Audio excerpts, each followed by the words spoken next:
100.3. Hundreds of Florida State students have gathered today outside of the main library. What they say about the tragic incident. In light of the tragic FSU shooting, we're talking to police at campuses in Albany about what they're doing to protect their schools.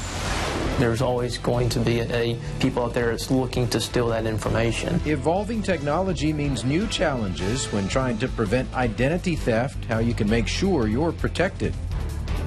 Now, in high definition, live, local, late breaking, this is WALB News 10 at 6.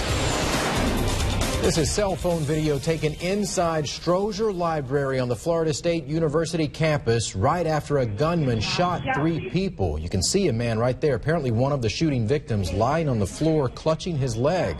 Tonight we're learning more about the gunman who was killed by police about 12:30 this morning. He believed the government was targeting him. Police say Myron Deshaun May, an FSU graduate, parked a couple blocks from campus before walking to the main library and opening fire. WALB News 10's Ryan Gazaway is live there with the latest. Well, that dramatic video you saw was in the Strozier Library right behind me. Things have calmed down a ton since then. Obviously, hundreds of students gathered out here today, and most of them tell me they still can't believe what happened on their campus just 18 hours ago. And it's really unfortunate wherever it happens, but I never really thought it would happen to us or a school that I attended. Crime tape waves, and students gather as prayers that they would believe on you, that they would, and tears for this cancer situation flow after last night. It's terrifying, actually, for people who live on campus. You think about it and it's scary. Yeah, it's a little surreal. I mean, you hear about it all the time on the news and you think that's terrible. It could never happen to me. But it did. And Ryan Hennessy was in the library when it happened. I heard like 5 gunshots go off. Then a siren went off like 2 minutes later. Then I saw some girl sprinting down our hallway, and so that's when I knew something was up. And what he did next, along with hundreds others, could have saved his life. And so I got up, I ran towards the fire escape, ran down it, went to the parking lot, heard more gunshots go off. And then that's when I just sprinted like up that road over there. I don't know. And I eventually made it over to Tomahawks. Others heard the shots and just didn't want to believe it. You tell yourself like, oh, they're probably fireworks, or I hope they're like firecrackers, but then you hear sirens and you're like, there's no way. So students gather, paying respect and saying prayers.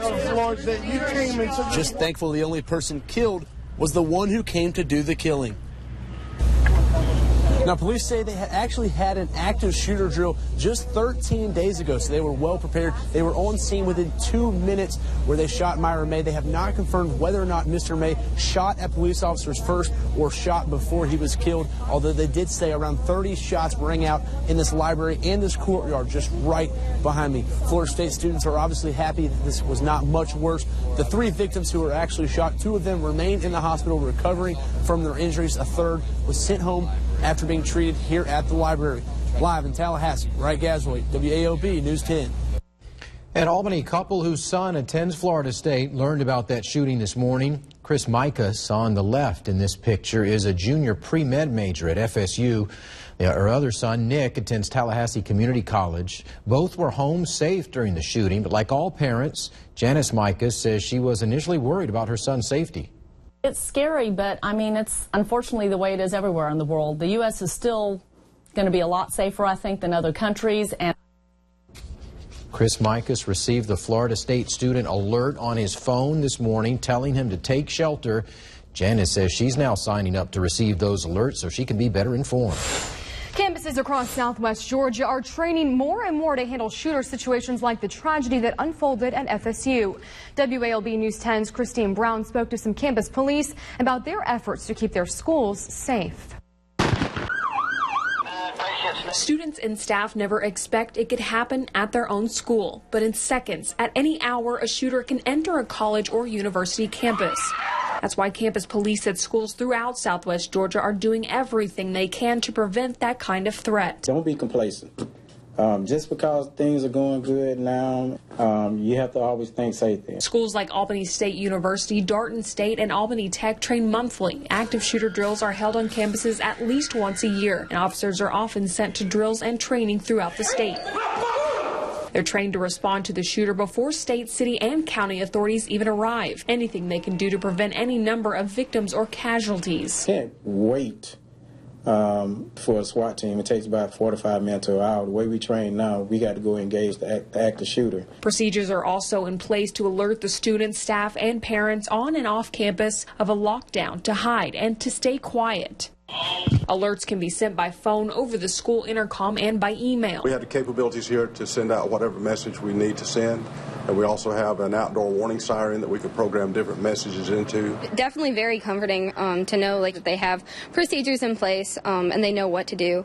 God forbid anything like that ever happen here. With these types of shootings that seem to be happening more frequently across the nation, the latest tragedy at FSU hitting all too close to home, police say they will continue to update their procedures and equipment as they learn more from these crimes to keep their campuses safe. In Albany, Christine Brown, WALB News 10.